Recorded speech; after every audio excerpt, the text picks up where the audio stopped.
Hi అండి, అందరికీ welcome to Sai Sudha blogs. ఎలా ఉన్నారండి? అందరూ బాగున్నారా? మేము కూడా చాలా బాగున్నాము. ఇక్కడ వచ్చేసి రొయ్యలతోటి బిర్యానీ అయితే చేస్తున్నాను అనమాట. ఇక్కడ నాకు కామెంట్ అయితే పెట్టారండి, రొయ్యల బిర్యానీ చేయమని. అయితే రొయ్యల బిర్యానీ అయితే చేస్తున్నాను. నా స్టైల్లో నేను ఎలా చేస్తాను అనేది మీకైతే చూపిస్తానండి. ఇదిగోండి, ముందుగా రొయ్యలు శుభ్రంగా నీట్గా కడిగేసుకుని పక్కన పెట్టుకున్నాను. దాంట్లో పసుపు, ఉప్పు, నిమ్మకాయ వేసి కలుపుకొని ఇలా పక్కన పెట్టుకుంటున్నానండి. ఇప్పుడు ఒక స్పూన్ అల్లం, కొద్దిగా కారం, అల్లం వెల్లిపాయ పేస్టు, కారం, ధనియాల పొడి, గరం మసాలా, కొద్దిగా ఆయిల్ వేసుకొని శుభ్రంగా కలిపేసుకోవాలి. ఇంకా మీకు ఏమన్నా వీడియోలు కావాలంటే కామెంట్ చేయండి, నేను చేసి చూపిస్తాను. ఇలా మొత్తం కలిపేసుకోవాలి. ఇలా కలిపేసుకున్నాక మూత పెట్టుకొని ఓ పక్కన పెట్టుకుందామండి. ఇదిగోండి, బాస్మతి రైస్ అయితే తీసుకుంటున్నాను నేను. శుభ్రంగా 1-2 సార్లు కడిగేసుకుని ఈ బియ్యం కూడా పక్కన పెట్టుకున్నానండి. ఇదిగోండి, ఓ గరం మసాలా వాటర్లో పోసుకొని ఓ స్టవ్ అయితే వెలిగించుకుందాము. ఇక్కడ చూపించినవన్నీ వేసుకోవాలన్నమాట. ఇలా వేసుకుని అల్లం వెల్లిపాయ పేస్ట్ కూడా వేసుకుని రుచికి సరిపడగా ఉప్పు కూడా వేసుకోవాలి. ఇదిగోండి, నెయ్యి కూడా వేసుకోవాలి. నెయ్యి కూడా వేసుకుని గిన్నె అయితే స్టవ్ మీద పెట్టేసుకుని స్టవ్ వెలిగించుకుందాము. ఇలా వెలిగించుకుని ఒక్కసారి గట్టితోటి కలుపుకుందామండి, అంతా మిక్స్ అయ్యేలాగా. ఇప్పుడు ఒక స్టవ్ వెలిగించుకుని కళాయి పెట్టుకుని ఆయిల్ అయితే వేసుకోవాలి. ఇప్పుడు కొద్దిగా ఉల్లిపాయలు కూడా వేపుకుందామండి. ఫస్ట్ ఇవి బాగా ఎర్రగా వచ్చేలాగా ఉల్లిపాయలు అయితే కొన్ని వేపుకుందాము. ఇవన్నీ వేపేసుకుని మనకి రొయ్యలు అయితే ఎలా చేసుకోవాలో చూద్దాము.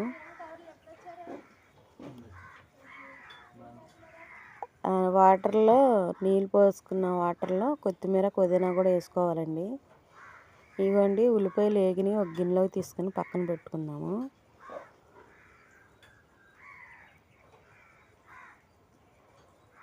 ఇప్పుడు గరం మసాలా అన్నీ వేసుకోవాలి. తర్వాత ఉల్లిపాయలు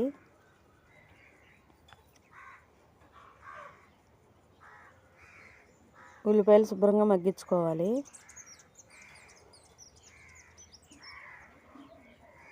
ఇప్పుడు 2 టమాటాలు కూడా కట్ చేసుకుని వేసుకోవాలి.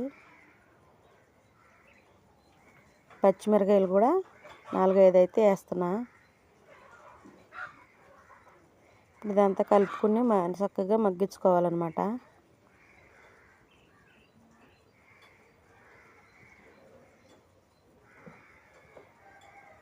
ఉప్పు,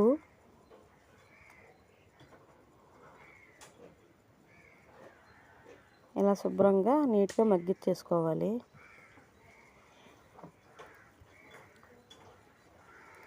ఇప్పుడు ఎసరైతే సాగిందండి. దీంట్లో బియ్యం అయితే వేసేసుకుని ఒకసారి ఇలా కలుపుకుందాము.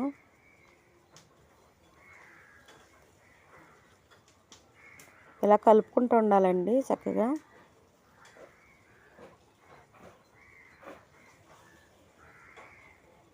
ఈ శుభ్రంగా మగ్గిపోయాక ఈ రొయ్యలు కూడా దాంట్లో వేసేసుకుందాము.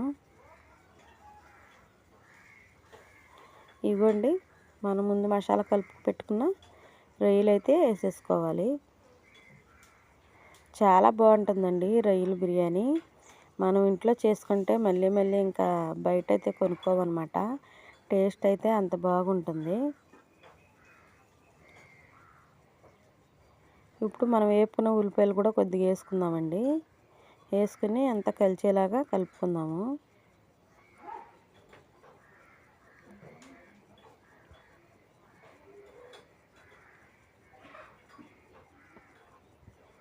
ఒక స్పూన్ అల్లం వెల్లిపాయ పేస్ట్, ఒక స్పూను ధనియాల పొడి, 1 స్పూన్ కారం, గరం మసాలా వేసుకుని కలుపుకుందామండి. మళ్ళీ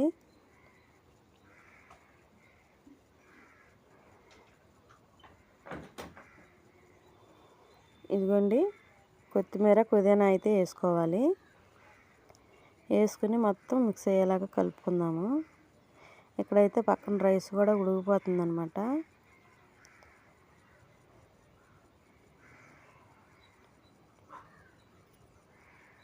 మళ్ళీ ఒకసారి కలుపుకుందాము. మాడకుండా కలుపుకుంటూ ఉండాలి. మసాలాలు కదా, మాడకుండా కలుపుకుంటూ ఉండాలి. ఇప్పుడు కొద్దిగా తీసేసి పక్కన పెట్టుకుందాము. కొత్తిమీర చూడండి, ఇలా ఒక రేలల్లే వేసుకోవాలన్నమాట. పేర్చుకున్నాక ఇదిగోండి, రైస్ అయితే కుక్ అయింది. ఇప్పుడు మనం ఈ రైస్ని తీసుకుని లేయర్లుగా వేసుకోవాలి.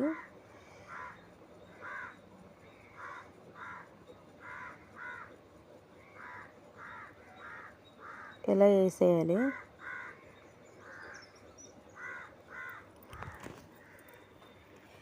ఇప్పుడు మనం తీసుకుని పక్కన పెట్టుకున్నది కూడా రొయ్యలు ఇలా వేసేసుకోవాలండి. మళ్ళీ దానిపైన కూడా ఉండా రైస్ వేసేసుకోవాలి.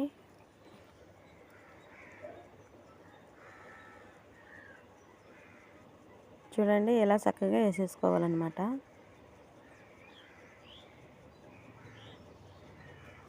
ఇలా వేసాక మనకి ఇంట్లో పసుపు ఉంటుంది కదండి, ఆ పసుపులో ఈ హాట్ వాటర్ కలుపుకొని ఇవ్వండి ఇలా వేసుకోవాలి.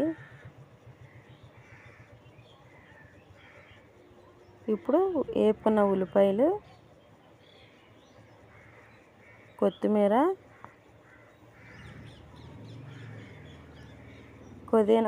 పుదీనా వేసుకున్నాక నెయ్యి కూడా ఇలా పైన కొద్దిగా వేసుకుంటే చాలా బాగుంటుందన్నమాట. ఇప్పుడు మనం మూత పెట్టేసుకొని దమ్ చేసుకుందామండి. ఇదిగోండి, ఇప్పుడైతే నేను దమ్ అయిపోయింది. స్టవ్ అయితే ఆపేస్తున్నా. స్టవ్ ఆపేసాక ఒక 10 నిమిషాలు అయితే పక్కన పెట్టేయాలండి. అప్పుడే మనం ఇది రైస్ మనకి చాలా పొడి పొడిలాడుతూ ఉంటుంది అనమాట, సెమ్మేం లేకుండా. చూసారా ఎంత పర్ఫెక్ట్గా వచ్చిందో. ఇలా మీరు ఒకసారి ట్రై చేయండి. మళ్ళీ బయట అయితే కొనుక్కోరనమాట. టేస్ట్ అయితే చాలా బాగుంటుంది. మీరు ట్రై చేసి ఎలా వచ్చిందో కామెంట్ అయితే చేయండి. దాంతోపాటు లైక్ చేయండి, మా ఛానల్ సబ్స్క్రైబ్ చేసుకోండి. Bye bye.